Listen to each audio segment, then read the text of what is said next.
مين هو اللاعب أردا جولر؟ وليش عم يتنافس عليه ريال مدريد وبرشلونة؟ وليش كل الصحف الإسبانية كتبت عنه واسمه صار معبي كل الصحف وعم ينذكر كل شوي والتانية بارتباطه بريال مدريد وببرشلونة وبنادي AC ميلان الإيطالي، وكلام عم بيقول إنه لازم يروح على دورتموند أو لازم يروح على أياكس أمستردام الهولندي. حتى مسعود أوزيل حكى عنه وقال إنه هو اللاعب اللي بيشبهه بطريقة لعبه. أردا جولر من مواليد عام 2005 وحاليا عمره 18 عام، لاعب قصير القامة وبيلعب بإجره اليسار وصفاته شبيهة كتير بميسي. حتى حاليا البعض عم يطلق عليه انه هو ميسي الجديد. قيمة كسر عقده 18 مليون دولار، يعني ارخص من البطاطا. هذا هو السبب اللي عم يخلي اغلب الانديه الكبرى ومن بيناتها ريال مدريد وبرشلونه انه يرتبطوا باللاعب لحتى يوقعوا معه. لاعب فينربخشة بيلعب بمركز خط الوسط كصانع العاب هجومي. احد صفاته المهمه انه سريع وعنده اصرار وقوه وفهم ايش عم يلعب بالملعب وعرفان ايش المطلوب منه داخل المستطيل الاخضر. لاعب حركي جدا ونسبه دقه التمرير عنده عاليه كتير بالمباريات. بس في عنا ملحوظه صغيره على هذا اللاعب، انه لاعب بيفقد الكره اثناء الالتحامات الثنائيه لانه لاعب ضعيف شوي بدنيا، عنده قدره تحكم عاليه بالكره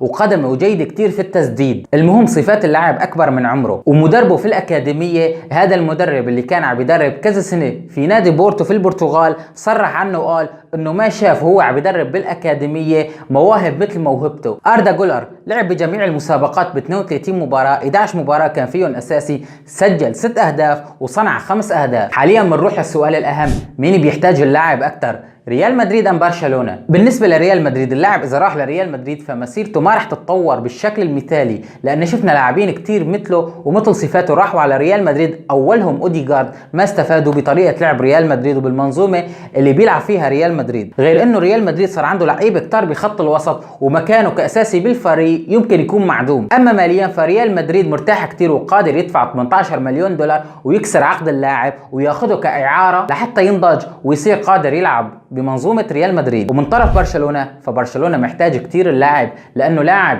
مثل بدري بفريق برشلونة عم ينصاب كتير وبده بديل يكون بنفس مستوى بدري وبنفس الحيوية اللي بيمتلكها بدري. وما لهم غير أردا جولر، اللاعب اللي عنده صفات مميزة كتير وقادر يلعب في فريق برشلونة ويمكن يكون مكانه محجوز بالفريق. بس طبعا مثل ما بنعرف مشكلة برشلونة مشكلة مالية، ويمكن ما يقدروا يدفعوا 18 مليون دولار لنادي فينربخشة بدفعة واحدة، راح يدفع المبلغ على دفعتين. على العموم بدي تكتبوا لي بقسم التعليقات، فهل نادي فينربخشة التركي راح يوافق على انه المبلغ ما يندفع على مرة واحدة؟ أردا جولر لوين ممكن يروح؟ لنادي برشلونة او لنادي ريال مدريد او في نادي ثالث راح يروح لعنده أردا جولر ويتطور وينباع بالسوق العالمية بمبلغ يزيد عن 100 مليون دولار. على العموم ما بقولكم غير لا تنسوا تشتركوا بالقناة وتحطوا لايك.